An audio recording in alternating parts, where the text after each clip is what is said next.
네, 추석이 얼마 남지 않았습니다.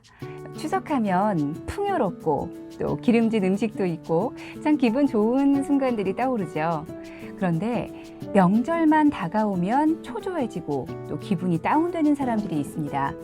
바로 고부 갈등을 겪고 있는 시어머니와 며느리 사이인데요. 이 고부 갈등은 왜 예전부터 지금까지 전해져 내려오고 또 풀리지 않는 문제로 계속해서 진행이 되고 있는 걸까요? 이렇게 고부 갈등에 대해서 생각을 해보다가 고부 갈등을 다룬 책은 어떤 게 있을까 생각을 해봤는데 여러 가지 치우친 생각으로 한쪽의 편만 들거나 또 자기의 연민으로 끝나는 책들도 좀 많았던 것 같습니다. 그래서 조금 더 조화롭게 이것을 다룬 책은 뭐가 있을까 하고 뒤져봤더니 좀 재미있게 고부 갈등에 대해서 해결할 수 있는 책이 있었습니다. 상담 프로그램 관련된 책인데요. 구비설화를 활용한 고부 갈등 상담 프로그램 개발입니다. 서은아 저자가 지었고요. 지식과 교양에서 나왔습니다. 네, 주변에도 참 많이 있을 것 같습니다. 진짜 이상한 시어머니다 싶은 사람도 있고, 진짜 이해할 수 없는 며느리다 하는 사람들도 있습니다. 그리고 또 한 명, 그 둘을 중재시켜줘야 하는 역할을 하는 남편이 있죠. 그런데 그 역할을 하지 않는 남편들도 문제가 되고 있습니다. 오늘은 이 세 명이 주인공인데요. 그 세 명에 대해서 사례를 묶어놨습니다. 구전에서도 이 설화를 통해서도 사연들이 다 있고요. 그리고 또 현대판 사례도 이 책에 나와 있습니다. 그리고 며느리의 문제적 성격은 무엇인지, 습관은 무엇인지 담아 있고요. 또 시어머니의 문제적 성격과 습관도 담아져 있는데 이 문제들에 대해서 해결할 수 있는 방법은 어디에 있을까? 해결책도 나와 있습니다. 그리고 관계를 잘 유지하고 있는 좋은 사례들도 준비가 돼 있어요. 읽어보시면 도움이 되실 것 같습니다. 자, 그렇다면 시어머니는 왜 며느리에게 피해를 줄까요? 그리고 며느리는 왜 시어머니를 이해하지 못할까요? 바른 마음을 가져야 하는데 다른 마음을 품고 있어서 그런 건 아닌가 싶었습니다. 좀 바른 마음은 무엇일까요? 시어머니 같은 경우에는 아들과 며느리는 하나다, 별개의 존재가 아니다 라는 것을 인정해야 한다고 합니다.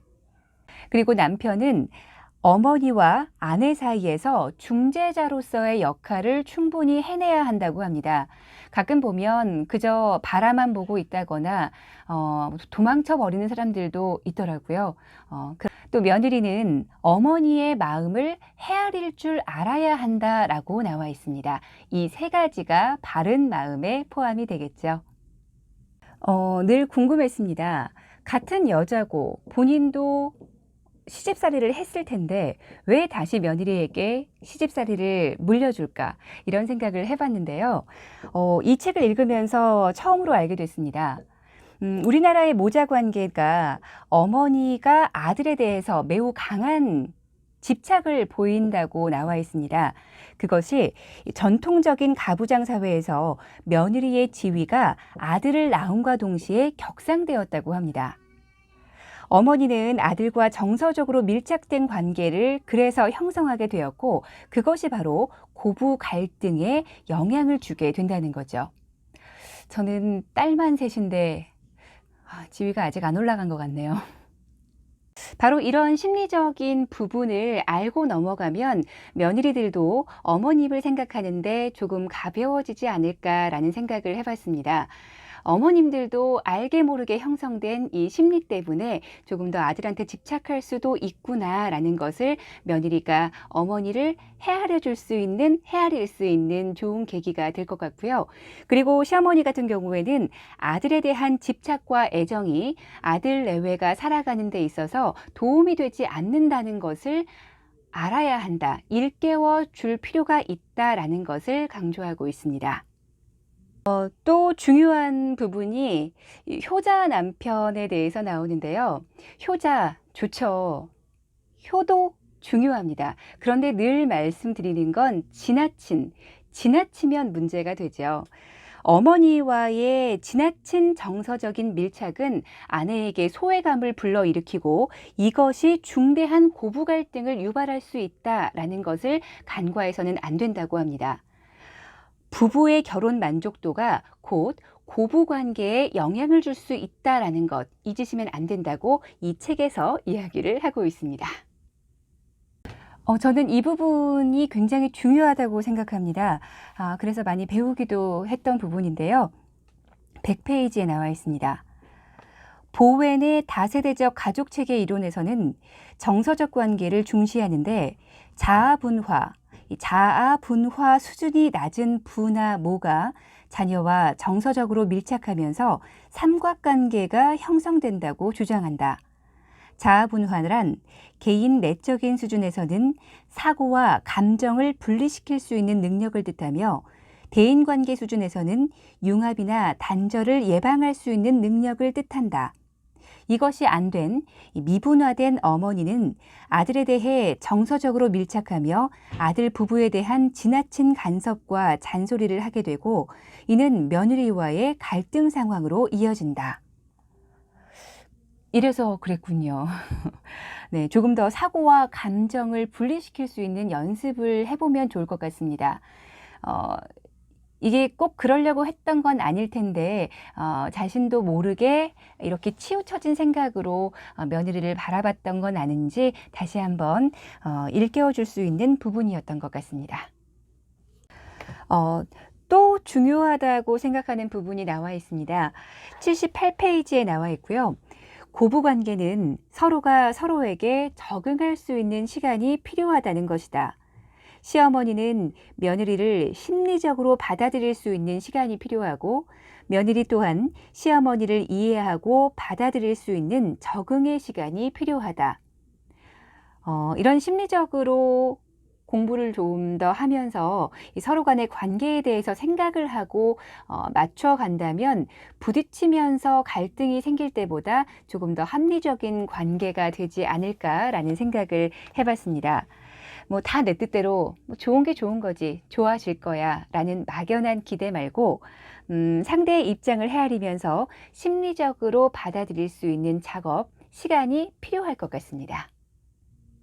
시부모는 대개 자식의 입장에서 이야기를 하기 때문에 공평성에서 좀 떨어진다고 합니다.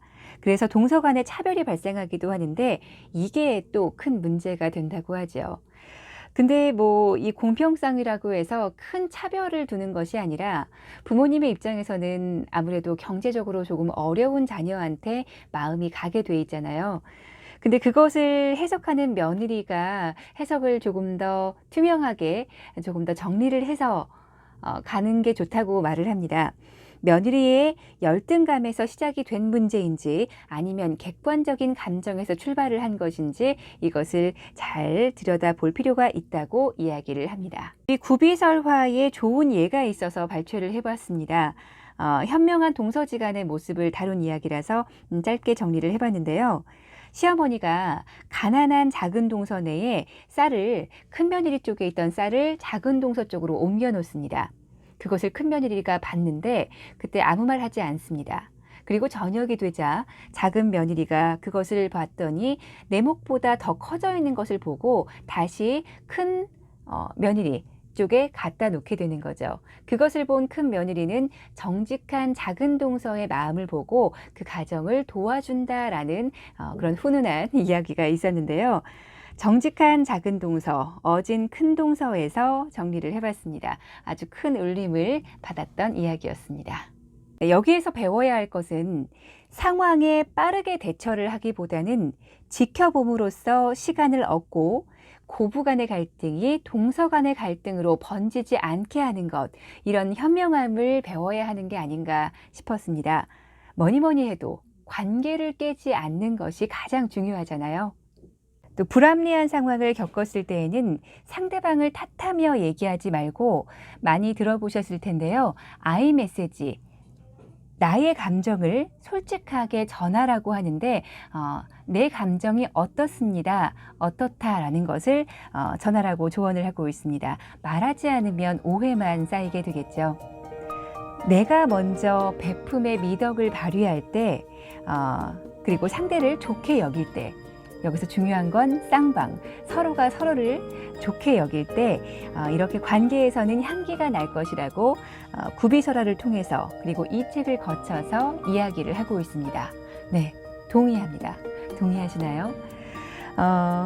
상대가 잘하면 내가 잘할 거야. 이런 마음가짐은 누구도 승자가 되지 못합니다. 이번 추석 서로를 공감할 줄 아는 진짜 가족이 되었으면 좋겠습니다. 감사합니다.